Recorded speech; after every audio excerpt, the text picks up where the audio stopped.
A captain of the guard and his soldiers hold a key bridge against 3 knights in full armor. They meet in battle on a morning with a heavy mist covering the battlefield. Welcome to Nosh Solo.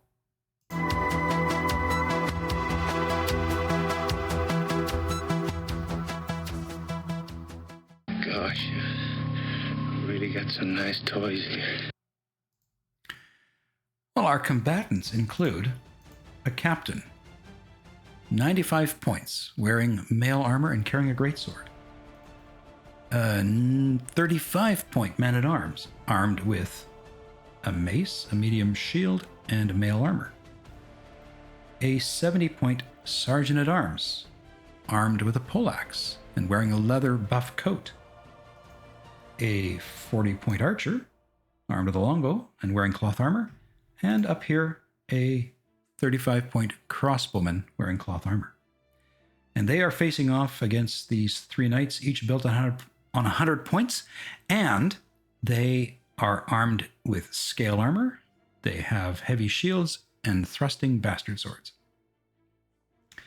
They are equally weighted down like tanks and have a move of 2. So let's begin with Knight 1. He is going to move 1, 2, as far as he can go. Knight 2 is going to go 1, 2, as far as he can go.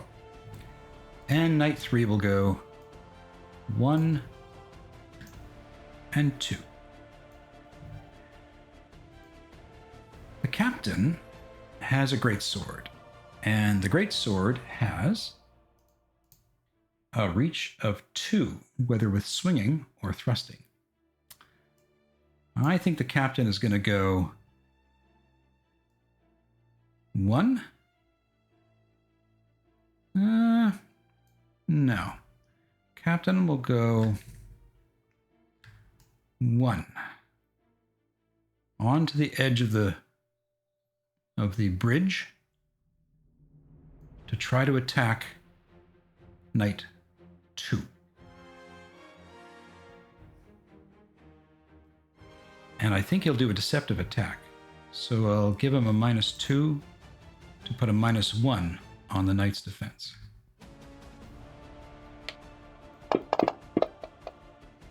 And he succeeds by 8. The knight has a block of 11, and he gets a DV bonus of 3 from his shield.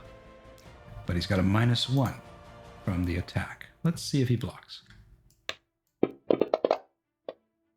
And he's successful by 2. Okay, so he blocked that successfully. Our next combatant is the archer. The archer is going to aim on Knight 1. And I'll drop an aim effect on the archer. That brings us to the crossbowman, who is going to aim on Knight 2. And I will put an aim on him. And that brings us to sergeant-at-arms. The sergeant-at-arms has his poleaxe set for a reach of 3. He is going to step and attack 3 hexes away, Knight 1. He's going to do a swinging, cutting attack. And succeeds by 2. The knight has, they all have the same statistics, so he's got a +3 for his shield, and he is going to try to block. And success by 0, just glances off the shield. The man-at-arms has a move of, I believe, 4. Yep. So he is going to go 1, 2, but he won't attack. Knight 1 is going to bash at the man-at-arms. He notices that the man-at-arms is not wearing armor on his legs, and so picking up the sword, he takes a low chop at his unarmored legs. So it'll be -2 because of his large shield and -2 because of an attack to the legs. Let's see if he does it.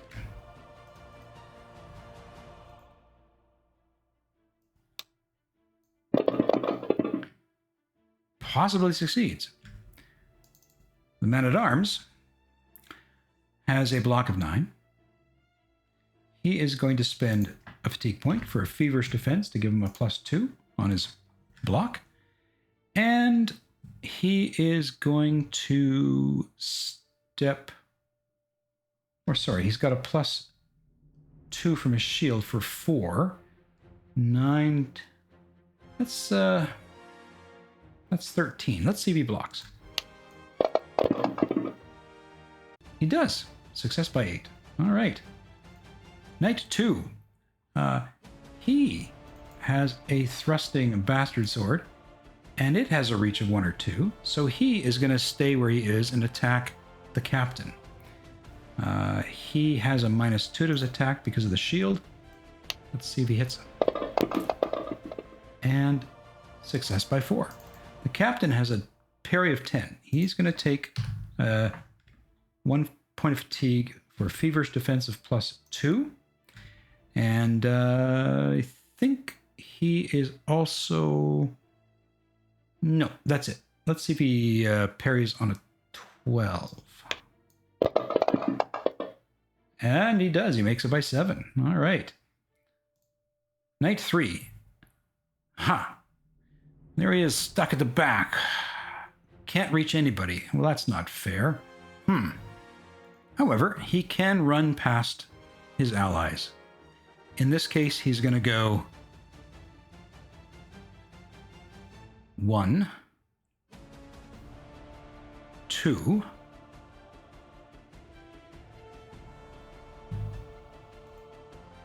and he is going to attack the captain. So he... bring his sheet over here. Yep, he's got the same mods as everybody else. He's got the -2 for the shield. And let's see if he chops successfully at the captain. And he makes it by 5. So the captain can do another parry at -4. He can do another feverish defense to drop that to a -2. And if he takes and moves a hex away from this knight, he could add another bonus. But I don't know that he can move a hex away. He can only move into a hex beside. So he is going to be at an 8 to try to parry. I don't think there's anything else he can do, to be honest, unless he steps off the bridge into the stream. Well, let's see if he succeeds. And he fails by 4. Okay, so damage time, 1d + 3 cutting. And he does 7 points of cutting on the captain. The captain has a DR of 4. That takes it down to 3. Half of 3 would be 1. So he takes 4 points of cutting damage. Not enough to force a major wound, but enough to put him into shock at -4. Okay, and hey, Captain, it's your turn, and you're in shock -4. So the captain is going to go, let's see here, zoom in a bit. He is going to go, he's going to take a side step for 2 points and do an all-out defense. Okay, Archer, you've been aiming for 1 second. He is going to take a step into kind of this, not fully into the water, but just onto the shoreline to get a clear shot on the knight. But he's going to keep aiming. The crossbowman continues to aim. The sergeant at arms has to take this turn to ready his poleaxe because it comes unready after every attack. And so he is going to step back as well. And the man-at-arms is going to try to attack Knight 1.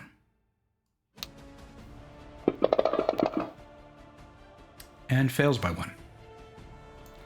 Top of the round, Knight 1 gets to return an attack on our man-at-arms. Same thing. He's going to go for a go for a hit for the legs and combine with the shield. That's -4 to his attack.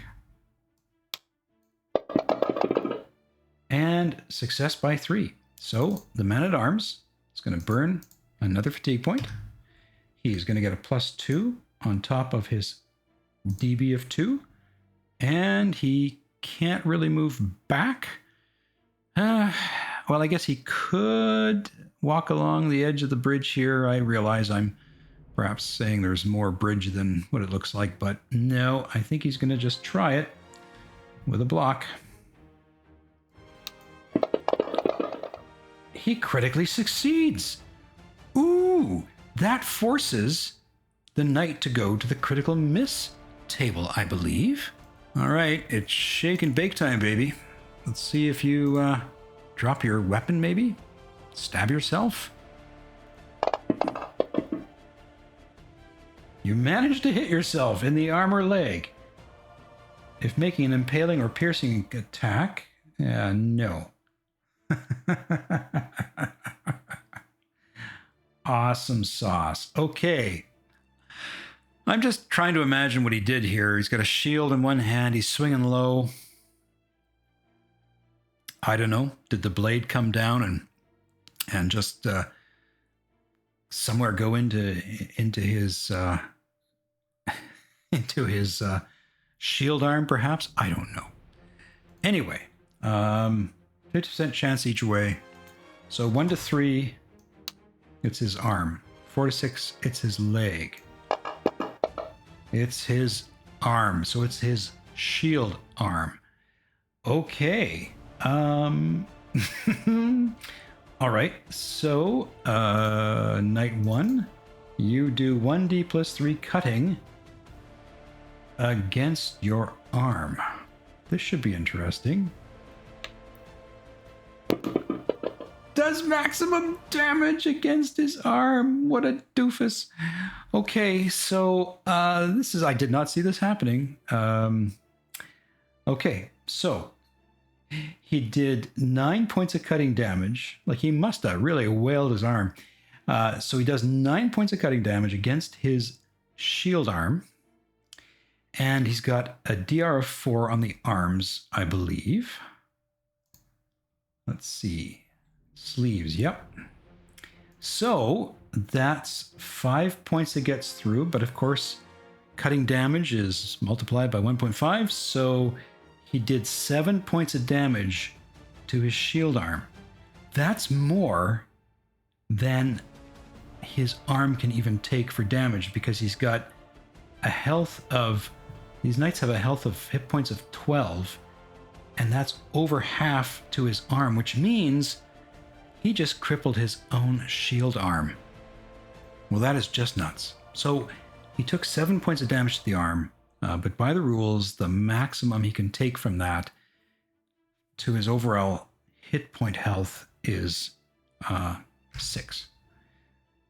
What it would take to cripple that arm, and he cannot use his shield now. His arm is just hanging there loosely with a shield attached to it, and he can't even shake the shield loose because his arm is crippled. So amazing, amazing critical miss on the part of this knight number 1. That's crazy. And yes, I believe he's going to have to roll against being stunned. So let's see if knight 1... Yep, he is stunned, and so he technically is knocked down. That's just crazy. So I can put a stun effect on him.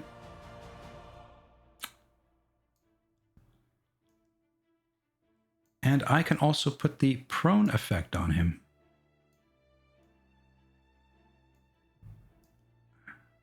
Oh my gosh. I did not see this coming. Wow. All right, buddy. That was quite a turn you took. Knight 2. He is going to try to slash at the man-at-arms with his thrusting bastard. He's going to try and impale him. That's what he's going to do, stab at him. So, let's see. Knight 2, -2 for the shield. One-handed thrust. And success by 5. So, the man-at-arms, he, let's see. Yeah, because the man-at-arms forced the critical miss because of his critical success in blocking. So he can't block again. But he can try to parry, although it would make... he couldn't attack with the weapon in this later turn, when it comes to his turn. And his dodge is lower than his parry. I think what he's going to do is try to parry. So we'll give him... he's going to burn another point of fatigue. Gives him a +2 for feverish defense. He gets a +2 for the DB of his shield. And he's going to try to block that.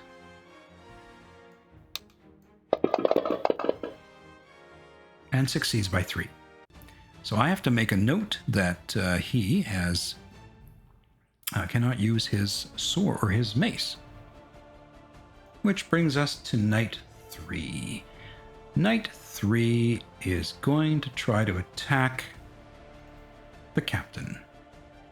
And I believe the captain had taken all-out defense on his last turn as well.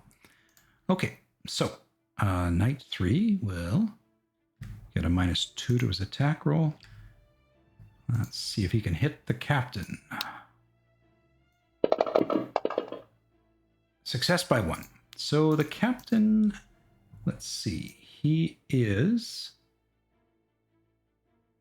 No, doesn't have any effects against his defenses, so he's going to try to parry. He'll spend another fatigue point to get his +2, and he'll try to parry this. And succeeds by 3. Okay. Now the captain did take an all defense last turn. It's his new turn now. So he is going to try to attack Knight 3 with his greatsword, but he's going to take a step back and attack. And he'll also try to do a deceptive. So he'll take a -2 on this.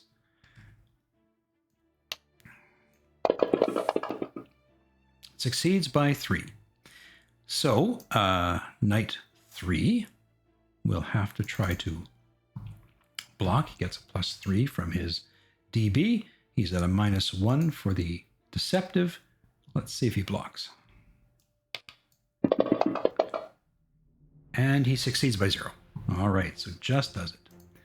Okay, so Archer's been aiming for 2 turns, and he sees this guy go down. He's prone.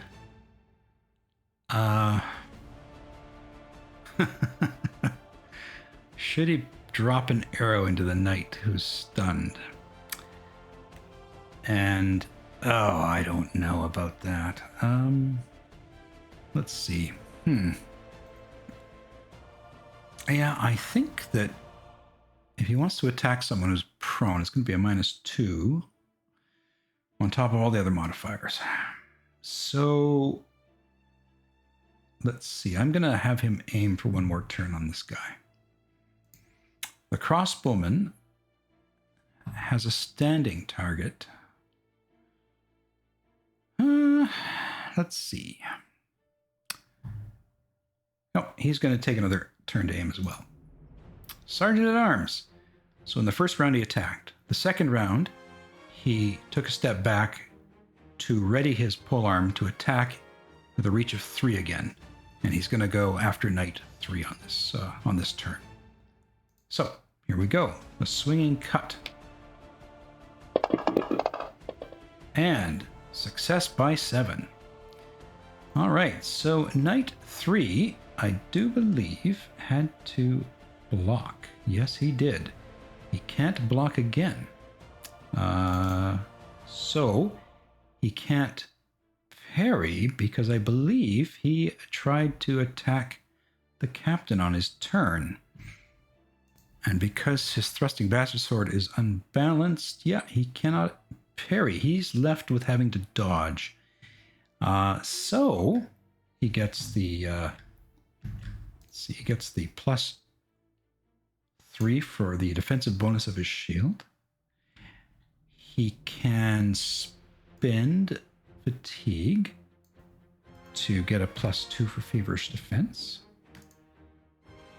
But he really can't move away further. I think he's stuck with an 8 + 5, which is pretty darn good. Let's see if he dodges. And success by 3. All right. So, the man-at-arms, who has not been injured yet, crazily. Now look at this. He is technically in a side hex of knight 3. And it is in knight 3, still in his shield hex side, so the DB benefit will be helpful for him. He is going to try to attack knight 3, though. Why not?